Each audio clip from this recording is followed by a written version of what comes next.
Hey guys, as far as you can go. Okay.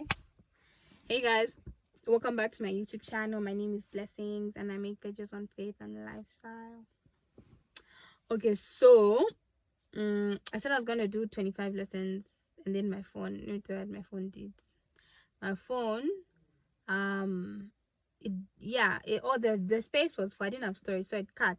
So I'm going to finish up the last 10. There's so much light coming in this place that it creates blind spots. Anyway, I hope you guys have been okay. I hope your week has been going okay. It's only Tuesday. Anyway, by the time you're watching this, it'll be like a week. So I hope your week went well. I hope you're okay. Yeah, I'm good. I was on number 15. So I want to do this quickly before my storage starts performing. Number 15, I said God is better than we think. Self-explanatory, guys. Like, God is better. God is much kinder, much more forgiving than we think.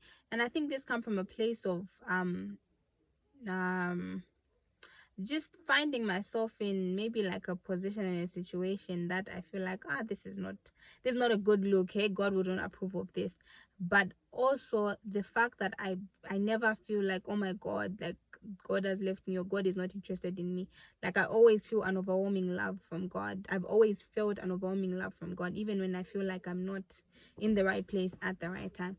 So God is better than we think. God is more forgiving, much more gracious. Like if you think God is like this good, like his goodness, his kindness, his mercy surpasses whatever level that we think he's at. It's like the scripture talks about, I think when sin increased, grace increased all the more, something like that. I think that's the scripture. Number 16. Okay, I see why there are blind spots now. It's because there's so much light everywhere. It's better to learn from one person. So this is in reference to I went for a Bible study a few weeks ago, and he was talking about how he mostly just listens to his pastor's sermons and reads his pastor's books.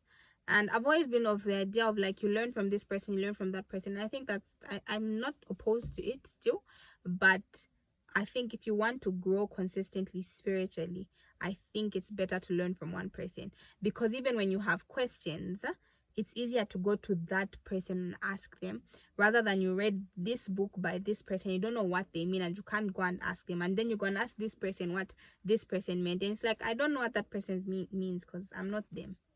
I feel like I've said a lot of things, but yes, it's so far I'm learning that it's better, it would do you good to find like a mentor, a spiritual father, or whatever it is that you're trying to go in, and follow that person. Of course, you can be inspired by other people, you can learn from them, but like consistently following and being like, it's better to have one person. Yeah, that's something I tyrant something I learned recently. Number 17. Okay, yeah, no, it's not. The problem is actually not.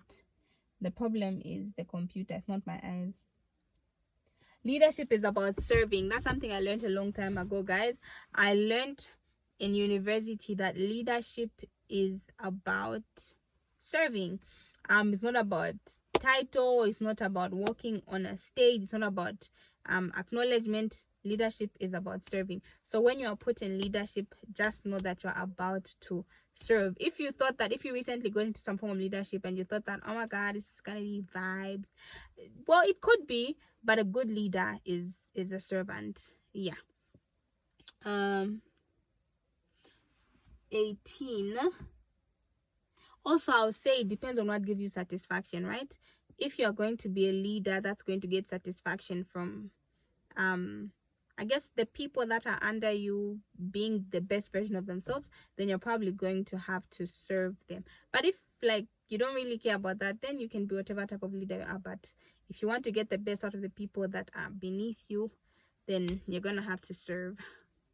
Your number 18, there will never be a perfect time, just do it.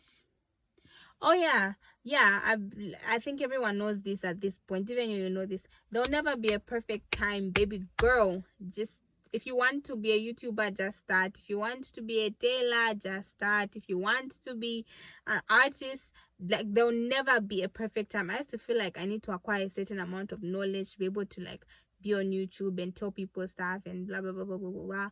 And like there would just never be a perfect time. You never know too much, you know.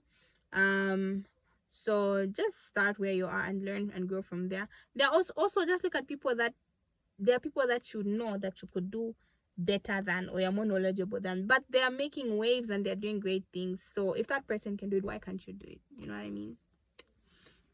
Number 19, don't worry about what hasn't yet happened. Don't worry about what hasn't yet happened. I live by this. Like, for example, right, if maybe I wrote an exam and I'm thinking, oh my god, what if I fail? I'll just stop myself right there and just think, that hasn't happened, so I'm not going to stress myself about it. You know, like if it hasn't yet happened, just don't stress yourself.